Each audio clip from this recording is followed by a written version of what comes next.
in the second Ma'amar, page Pei Zayin on the Yudav and Shmuel edition, and we're in Sif Ayin Bet, and the subject here is the reply of Rabbi Yehuda Levi regarding: is there really an advantage to the Hebrew language beyond the other languages? And as we explained yesterday, the basis of the question is that by far we see a more wealthier language in other languages, and their poetry is much greater and impactful, and so on and so forth. The scholar of Israel, Rabbi Yehuda Levi, is writing here that Nachon, poetic phrases are nice, and it's based upon symmetry, the same number of syllables on one line to the next line, and so on and so forth. However, when we're reading the poetry, or singing rather, the poetry of Psalms, let's say, and we're singing it in certain melodies, whether it rhymes or doesn't rhyme, the fact that it's symmetrical or not symmetrical really doesn't mean much, because the words accompanied by the melody, the nigun, have a role, and the role is to have a pu'ula on the nefesh, as he uses the term, meaning the song, whether it's poetry or not, in the Jewish people, has a spiritual purpose, that what we're reading and singing will move me in my values and my happiness and my connection to God. And therefore, here in the Middle Ages, we didn't give too much importance to poetic phrases and so on, even though Rabbi Yehuda Levi himself is a poet, and some of his poetry is published in this book, and Ibn Ezra writes poetry, and so on and so forth. Many scholars in Spain were known in the Middle Ages to be writing poetry. But our aspiration is different. Our aspiration is related to the intention of the purpose of speech, what we started at the end of yesterday's shiur. Okay? We know that speech is the gift that God gave man. Speech is an expression of the mind. I can think Aleph and Bet. Well, I can express it. Now it comes into full effect. We believe that speech has a purpose. So when I meet up with a friend and we talk, or we sit down and we're learning, then I can really reach the ultimate purpose for what speech is designated for. Okay? Panim be panim. We speak. You get my message. I get your message. It's far greater than comprehending something which is written down. When you're comprehending something which is written down, you don't get what you get in speech. In speech, I can accentuate this. I can raise my voice here. I can raise my hand this way, raise my eyebrows this way. It has a lot of meaning. The recipient is much more moved, impacted when we're speaking. And therefore, a speech in itself has a technique. The way we're speaking, the volume, the way we're moving our bodies, and so on and so forth, it gives us a great purpose of understanding and comprehension. So let's continue where we left off in paragraph Ayin Bet. The last line, the last two lines. Vine, b'sheyar hamu'at shenishtamer bichtav mileshonenu. If we go to see what literature is left over for the Jewish people now here in the Middle Ages, whatever little is left written down, shehi yitzira eloka ufa'olo, right? What's written down, we have the 5 books of Moses, we have the Talmud, and so on and so forth. We're talking about a divine creation. The Torah Shebichtav is certainly a divine creation. The Torah Shebal Peh is our input and writing down of what God gave us in the oral Torah. There's a lot of understanding in what's written down. Therefore, what does he write? Yesh dakuyot va'amukot hamishamshot lahasbara mele'ah shel kavanat hamedaber. There's a lot of fine things in these words. This word may mean Aleph and not Bet, but maybe used in a different context, it means Bet and not Aleph. There are fine differences in the speech and the language of the Chumash, for instance. There's a lot of depth. Well, how do you express the depth when you're reading the Chumash? Okay? Hein ba'ot b'mkom ha'tnuot hashchichot b'dibur panim b'panim shaleihem dibarnu.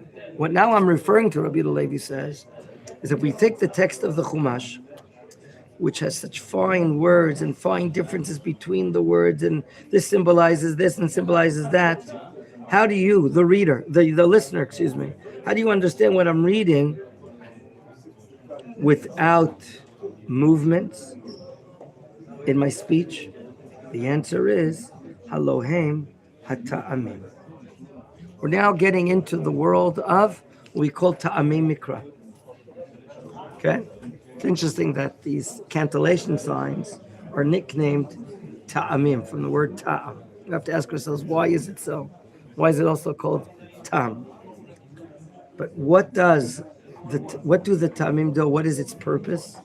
What great achievement does it play? Okay? As opposed to standing here and speaking with you and raising my hand this way and my voice that way and my eyebrows this way and my mouth this way, we have something instead. In the Chumash of these cantillation signs. They are instead of what we just expressed. When you're speaking with someone, you're moving with your hands and your mouth and your lips and all these things.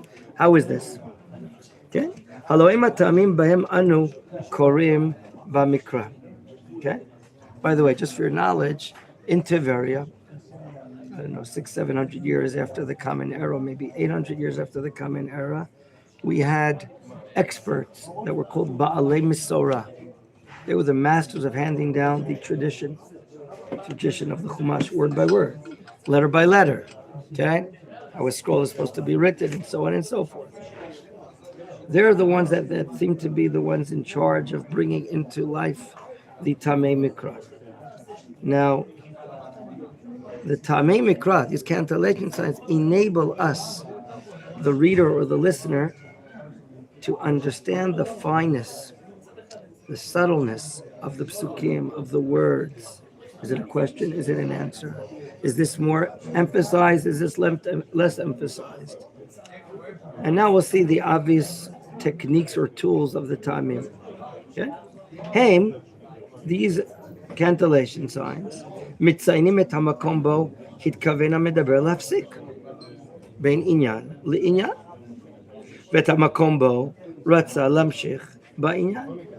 How do I know where to put a comma and pause? How do I know where not to put a comma and not to pause? So let's say the following. We have two major categories of these cantillation signs. One is called Ta'amim Mafsikim, and the other is called Ta'amim Mishartim. Have you heard it before? Ta'amim Mafsikim, Ta'amim Mishartim. Now you have. Like it sounds, Ta'amim Mafsikim, there are cantillation signs that interrupt, stop, cause you to pause. There are major pauses and there are minor pauses. Obviously, the two dots, which accompanies every pasuk, at the end of a pasuk, which is called a sof pasuk, that's a major stop sign. The what looks like a horseshoe in the middle of a pasuk called an etnachta, from the word lanuach, to rest, is a sub-major substance. A tipcha, a comma, going from the left to the right under the word, tipcha, is a minor stop sign. And so too along this route. So these help you as if punctuate the sentence. Where do I stop? Where do I don't stop? Where do I pause briefly? It helps me understand. This is a phrase. No, this goes with the next part of the pasuk. And this goes with the former words. You understand what I'm saying? Mm-hmm. So to the other type of tamim called tamim mishartim. What does lisharet mean? To serve. Okay? Think of the tennis game. You're now serving a ball into the next court. Okay? So too there are cantillation signs that serve into the next word. Meaning don't pause here, don't stop here. This word can be best understood connected to the next words, and so on and so forth. So it's just like an orator standing up and speaking, pausing, different types of pauses. Here's a major pause, there's a minor pause. So too the tamim. That's as far as, do I advance or do I pause? V'chein, So too, מבדילים הם בין שאלה לתשובה ובין נושא לנשוא, בין הדברים שהמר"ם מדבר במהירות, לדברים שהמר"ן במתון. Okay? According to the stop signs as well, do I know that the phrase was said flowing or stopping? Okay? Or do I now understand that this is a different topic inside the same pasuk, maybe, by virtue of the stop sign? Okay? In other words, let's say,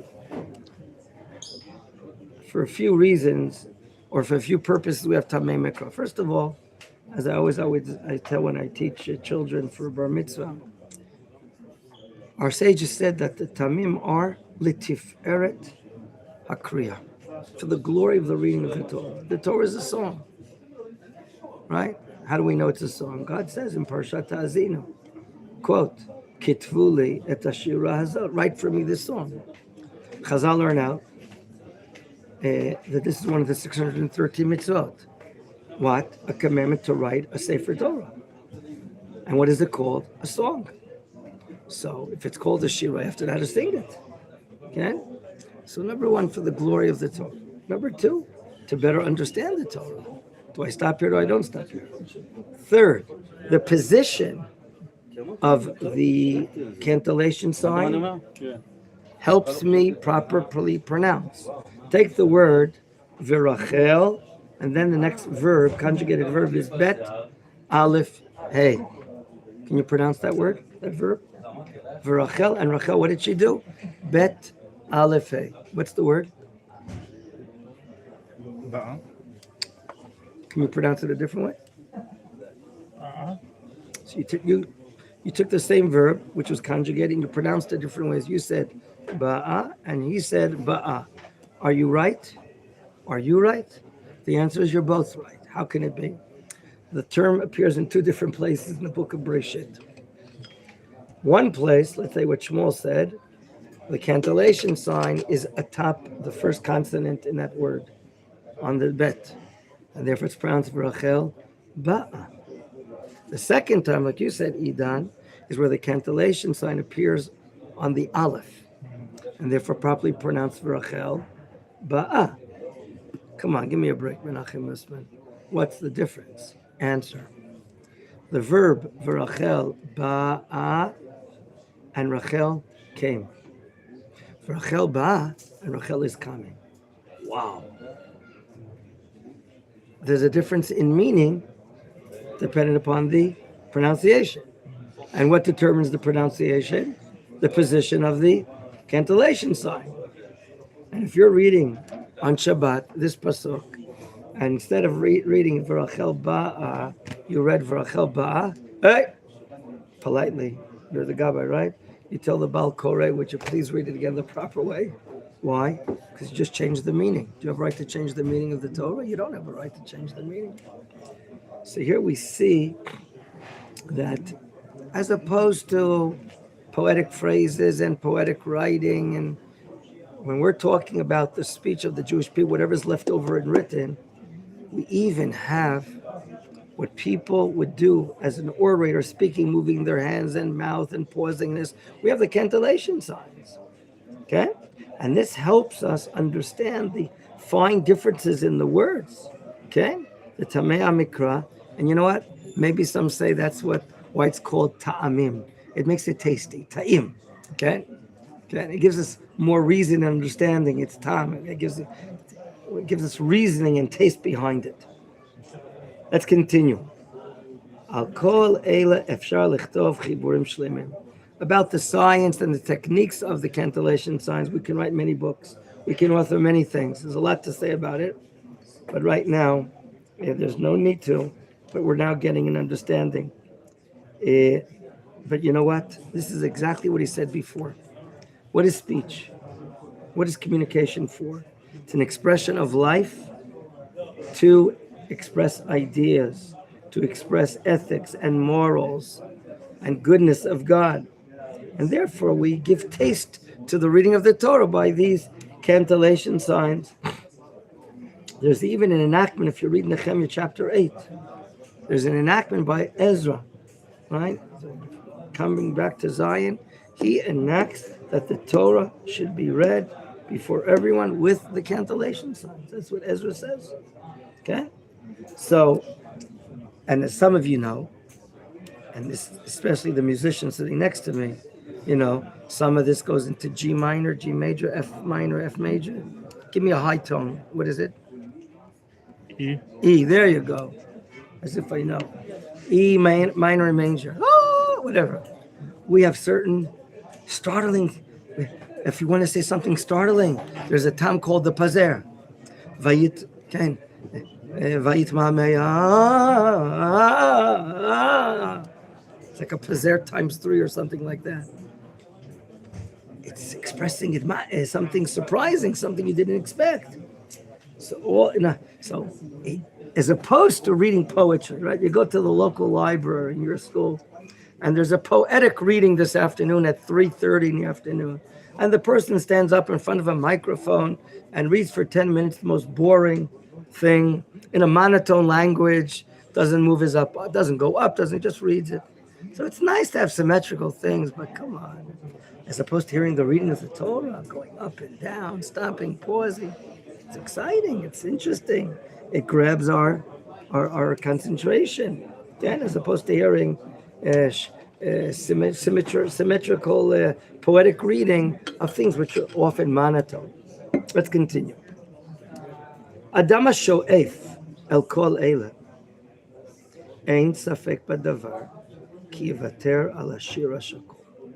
Remember, comparing the literature, the unsymmetrical writings of the Torah, of Tehillim, to the symmetrical writings and poetic writings of nations in the world. And we asked, is there advantage? Look, when we get to the heart of matters, and we get to the purpose of speech, and it's the ideas of God, morality of God, the values of God, of course we're going to prefer that above and beyond poetic writing and so on and so forth. Ki hashir hashakul, poetic writing, which is symmetrical, eino nikra kim b'derech echad. There's only one way to read it, just each sentence in a monotone language, as if, okay? And the fact that it's read, there are 10 words on this line, 10 words in that line. Sometimes because of that it's perfectly symmetrical, you don't really get the content or get the significance. Or because it has to be only 8 words and 8 words, it's limiting the significance. But in our Torah, there's no limit in the significance. Every word has importance. Every pasuk has importance. Every end of the chapter has an importance. And I know going on to another matter as well. Okay? V'nimtza koro mechaber dvarim al pi rov b'makom sheyesh lafrid b'neihem ומפסיק במקום שיש להמשיך, ולא ייתכן להיזהר מזה כי אם במאמץ רב. It could often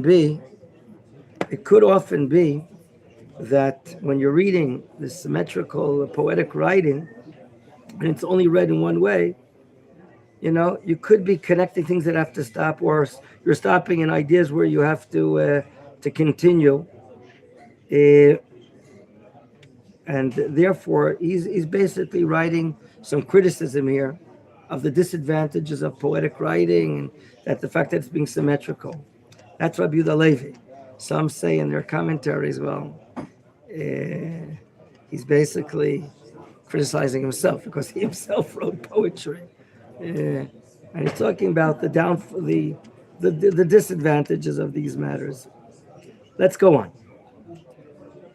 Amara Kuzari, after hearing this, what does he say? What you said and explained right now is wonderful. Betzedek dachu yitoron shmiya biglal yitoron mashmot. Again, you have a session and you're reading poetry to everyone. What are they doing? Everyone's being passive and listening. And they hear the beautiful, symmetrical, poetic writings. Okay? Justfully, what you did right now with explaining to me is what I thought the advantage of listening is not an advantage. Because what's more advantageous? Significance in life, values in life, mashma'ut. There could be human significance in poetry, or messages, etc. But you can't compare it to the divine writings.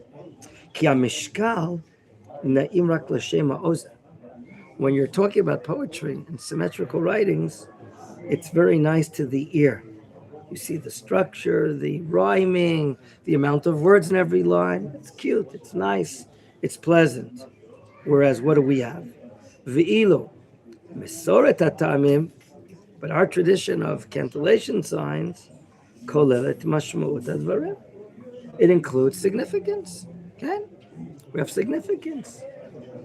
Here in the reading of the first Aliyah in Nitzavim, the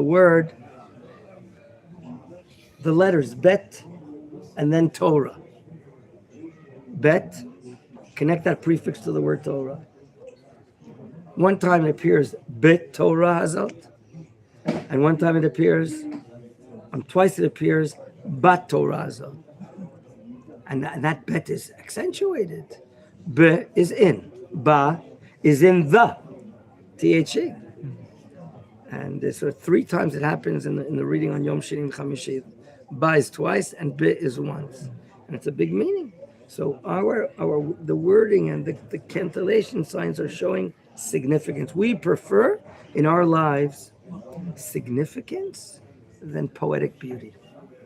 Poetic beauty, there's room for it. We're not invalidating. Okay, we're not invalidating writing of poetry, but we can't compare it to our Torah that's accentuated. Ulam, however, the king of the Kuzari says, Roeh ani ki atem. He's now pointing a finger at you, the Jews. Kehala Yudim bidorenu, the scholars of Israel in our generation, 1,000 years ago. What does he notice? Bocharim b'chol zot b'malat hamishkal. I see anyway. Rabbi Levi, Ibn Ezra, and others before them, that in Spain and other countries, there's writing of poetry by the Jewish scholars. So what are you doing? Are you proving yourself as if you're going back on what you're saying? Okay? You're saying it's more advantageous, a greater virtue because you're writing so much. You know what you're copying? You're copying other nations, right? Especially the Arab nations, the Muslim nations, and so on, that they were big in writing poetry in medieval times. And now you two are doing it as well. So here, the king of Kuzari is saying, hey, you remember the Chazal, what they say, Tol Korasha Beninecha, take out the meme out of your eyes. You're telling me, you're giving me Musa that I'm not doing this. Why don't you first correct yourself before you give me Musa? You know that expression? Tol Korasha Beninecha, famous expression in Pirkei Avot. Take out the beam out of your own eyes. In other words, you're explaining to me the advantage of Torah and the cantillation signs above and beyond the writings of poetry writings and so on of the nations. But what do I find amongst you? You, the Jewish people here in the medieval times, you have so much poetry that you're writing. Okay? So what are you doing? You're copying other nations, which was the Hebrew, which is Arabic. The book was written in Arabic, so like Rambam's works also written in Arabic and then translated. So and it sounds like do you remember the expression, what the king of Kuzar criticized the scholar of Israel when he was bewildered to find out how the greatness of the land of Israel is about, and so much content about the land of Israel. And he says, well, what are you doing here? What are you living abroad? And what is the answer? You found the point of my shame. Matzata makom cherpati, that's what he writes. So here too is like a type of shame. Okay? Now, if you're Rabbi Yehuda Levi and you're criticized now by the king that you're not standing up to your content, to your great values, what do you answer? Can you give an excuse? Can you run away? No. Amar Chaver Nayin Daled, Ein Zekiim Meirov Te'iotenu Umeryenu. Look, we're going astray in the Galut. That's what he's writing. And we're going up against things that we shouldn't be doing. We have weak values. So here to Rabbi Yehuda Levi admits to a fall, a decline. There's so much writing of literature in poetic ways. It's a problem. You're right. We're going astray. Of course, it's louder because of the tzarot, but that's the part. That's the matter in the galut. Achen, indeed. Lo dai she'azavnu et ha'ma'ala hi she'izkarnu. Not only have we left the great virtue of Torah and cantillations, af gormim anu hefseid lemivneh l'shonenu. You know what? This is a cause. There's a social, intellectual influence now in the galut that's causing us a loss to the structure of our language. Okay? What is the purpose of the language? To bring us together. Common ideas, common goals. Let's work on behalf of our country, our congregation. But now we're writing too much poetry and less study Torah, and it's having an effect on the language. Right? The language was designated to unify us, to bring us together. Vanachno, what did we do to it? We're so divided, we're so not united, and we're writing more poetry in this and less learning of Torah. So the purpose for which our Hebrew is in bad shape. That's why when the Ramban voyaged in the 1200s and came to Israel and they arrived, could hardly find a minyan here or there. The situation was so terrible. Metudela also, when he voyaged from Spain and came here, and he writes in his transcripts and historical papers, so few Jews living here and they're all over the country. So the galut is eating us away, and this leads us to the next subject about the language. B'keitzad, how is it that the language of Hebrew is impacted and not bringing us to be unified?